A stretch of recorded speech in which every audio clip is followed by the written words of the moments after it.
Students, मैं सुलक्षणा पंचोगी आपकी Hindi teacher. आशा करती हूँ कि आप सभी घर पर सब परिवार सुरक्षित होंगे। आज हम बाल राम कथा के अंदर अध्याय 4 पढ़ेंगे, जो कि हमारा है राम का वनगमन। इससे पूर्व हमने राम के जन्म के बारे में पढ़ा था।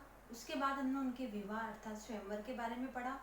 फिर हमने जो कैकेयी ने 2 वरदान मांगे थे उनके बारे में पढ़ा। अब आज हम पढ़ेंगे राम का वनगमन। राम जब वन के लिए जाते हैं उसके बारे में पढ़ेंगे। कोप भवन के घटनाक्रम की जानकारी बाहर किसी को नहीं थी।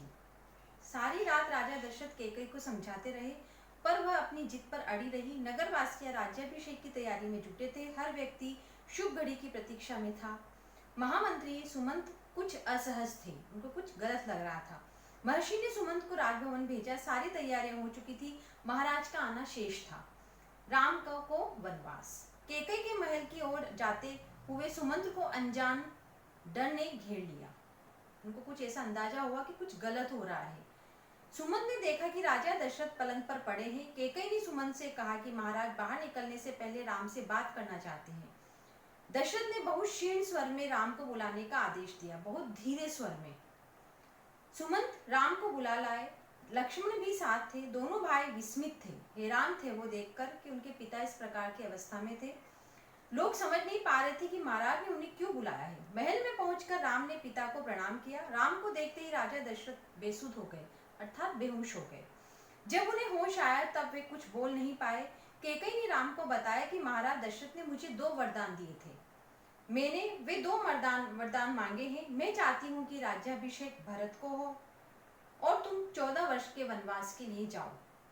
राम संयत रहे, शांत रहे, कुछ नहीं बोला। उन्होंने कहा, पिता का वचन पूरा होगा, भरत को राजगद्दी दी जाए और मैं वन जाऊंगा। कैकेयी के महल से निकलकर राम सीधे अपनी माँ के पास गए। उन्होंने माता कौशल्या को कैकेयी के भवन का सारा हाल सुनाया।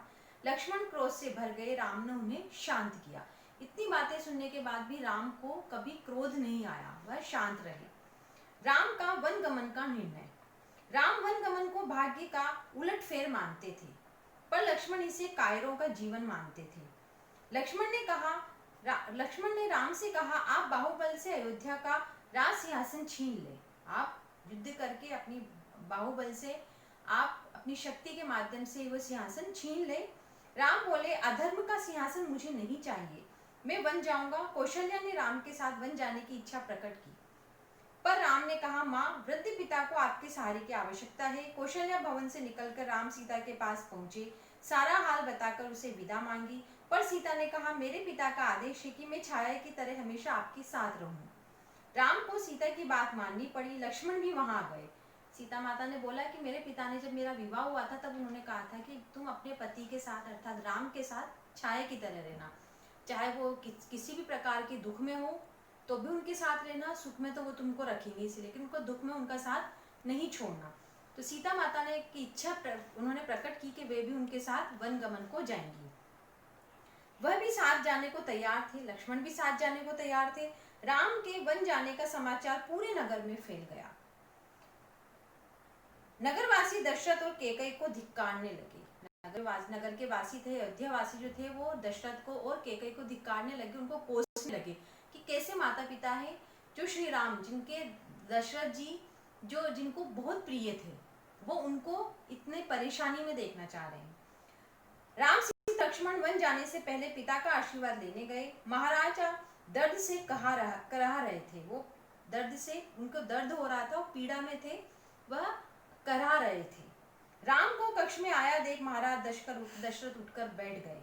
उन्होंने कहा, मुझे बंदी बना लो और राज संभाल लो, यह राज सिंहासन तुम्हारा है, केवल तुम्हारा। राम बोले, मुझे राज्य का लोभ नहीं, आप हमें आशीर्वाद देकर विदा करें। राम, लक्ष्मण और सीता का वनगमन। राम, सीता और लक्ष्मण वल्कल वस्त्र धारण कर वन जाने के लिए तैयार हो गए।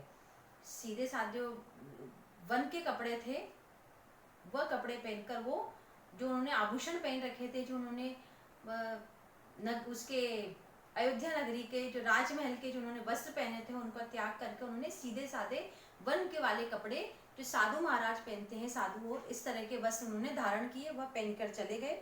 महल के ठीक बाहर मंत्री सुमंत रथ लेकर खड़े थे। सबकी आंखों में आंसू थे। पुरुष, महिलाएं, बूढ़े, जवान, बच्चे सभी रो रहे थे। राजा दशरथ तब तक रथ की ओर लगातार देखते रहे जब तक रथ उनकी आंखों से ओझल नहीं हो गया। इसके बाद वे धरती पर गिर पड़े। सुमंत की वापसी। शाम होते होते राम, सीता और लक्ष्मण गंगा के किनारे पहुंचे। ऋग्वेश्वर गांव में निषाद राज की अतिथि के रूप में उन्होंने रात में वहीं विश्राम किया। अगली सुबह उन्होंने मंत्री को समझा बुझलाकर वापस भेज दिया। सुमंत ने खाली रथ को देखकर लोगों ने उसे घेर लिया। वे राम के बारे में जानना चाहते थे। सुमंत की आंखों में आंसू थे। उन्होंने एक एक कर महाराजा के प्रश्नों का उत्तर दिया, पर इससे महाराज को संतोष नहीं हुआ। वन गमन के 6ठे दिन दशरथ ने प्राण त्याग दिए। दशरथ जो थे, उन्होंने जब राम वन गमन के गए तब उनको 6 ही दिन हुए थे और उन्होंने अपने प्राण त्याग दिए, अर्थात उनकी मृत्यु हो गई। दूसरे दिन महर्षि वशिष्ठ ने मंत्री परिषद में विचार विमर्श कर भरत को तत्काल बुलाने के लिए घुड़सवार दूत रवाना करवा दिया। बाद में जब दशरथ की मृत्यु हो गई, राम और लक्ष्मण वनवास चले गए, तब उसके बाद जो विश्वामित्र उनके गुरु थे, उन्होंने भरत को बुलवाने के लिए दूत को भेजा। और उसके बाद जब सुमंत आए, सुमंत से राजा दशरथ ने, महाराज दशरथ ने प्रश्न किए, सीता कैसी है, लक्ष्मण क्या कर रहा है, उन्होंने क्या खाया है, वो कहाँ रहते हैं, इस प्रकार के विभिन्न प्रकार के प्रश्न पूछते रहे और वो बहुत परेशान रहे और इसी परेशानी की वजह से उन्होंने अपने प्राण त्याग दिए। तो आप लोग इस पाठ को पढ़िए और आपको जिस भी प्रकार की, किसी भी प्रकार की अगर आपको परेशानी है तो आप मुझसे डिस्कस कर सकते हैं। Thank you.